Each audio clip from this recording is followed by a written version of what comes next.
You can find forks, spoons, and knives welded together in Gary Hovey's unique animal sculptures. While he loves his craft, maintaining his technique is becoming a greater challenge every day. I have art in my background, but not like college or anything like that. When I was younger, I was into doing clay work. And then when we moved to Tulsa, Oklahoma, I went and saw a job that said Fine Arts Foundry. I did that for several years, and I was in charge of the metal shop in the foundry, and so I learned how to weld there. First, I saw John Kearney's work where he took bumper ends and welded them together and made animals that were large. We saw his work in Wichita, Kansas, 35 years ago.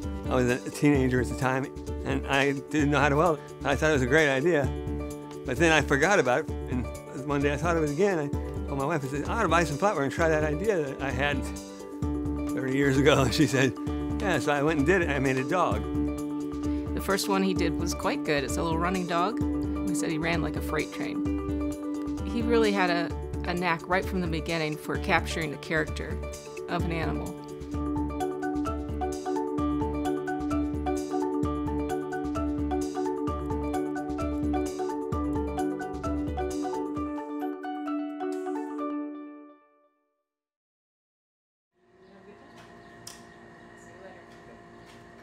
I had an early onset Parkinson's disease, and I just had a little twitchy finger. And I went in and tried to figure out what was going on, and they came out with, you have Parkinson's. So I've dealt with this for 21 years. It really is kind of a problem, because I can't move fast. I'm a freezer. I'm not a shaker, really.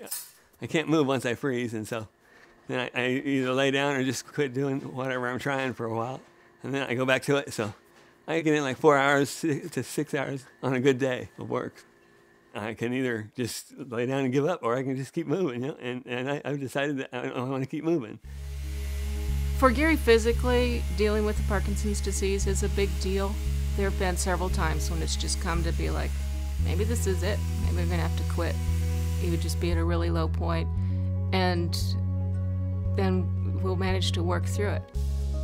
I have to tell you, my wife is just the greatest. She critiques my work, supports my work.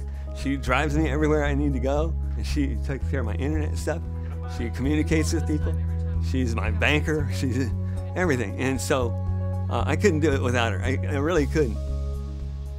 It's just there are some things that Gary doesn't find easy to do anymore. I encourage him a lot, because there's times when he just feels like things aren't going as well as he liked, and he doesn't see the point anymore, whatever he needs, and I try to be in tune to that and help him with it.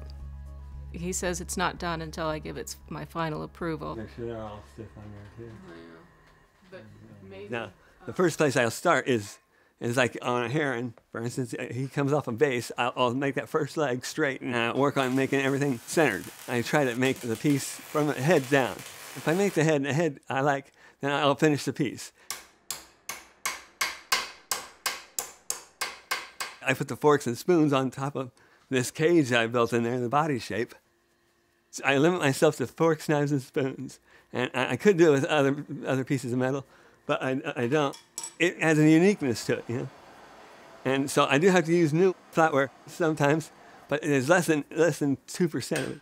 Everything else is used flatware. I try to keep it eco-friendly that way. I'll see an animal on TV or in a magazine, and I'll go, oh, that's a cool animal. I think I'll try and build one of those. Or I'll see in my mind what flatware to use for an animal. I try to get the animal to look like what I think the animal would look like. I also try to put what I call attitude into my pieces. I did a family of gorillas. I tried to make the baby look like he's having fun. Or you look at it, you look at the heron, and he looks like he's going to do something to you because you're bothering him. It's just to cock the head a little bit. I think people are drawn to Gary's work because it's not expected. They can't really figure out how he did it. How did he get a face out of forks, knives, and spoons? And they start looking at the individual pieces that are in it, and maybe they see grandma's pattern in it, or a pattern that they have, and they start enjoying just looking at the textures and the way they work together. I've got a condition that I'm still able to produce stuff. And I enjoy that respect. You know, even though I've got Parkinson's disease, I haven't given up, and I'm not going to give up till, you know, till I have to. You know, it's like I'll keep doing this as long as they keep selling. I'll keep making them, and as long as people keep thinking I have nice artwork, then I keep at it.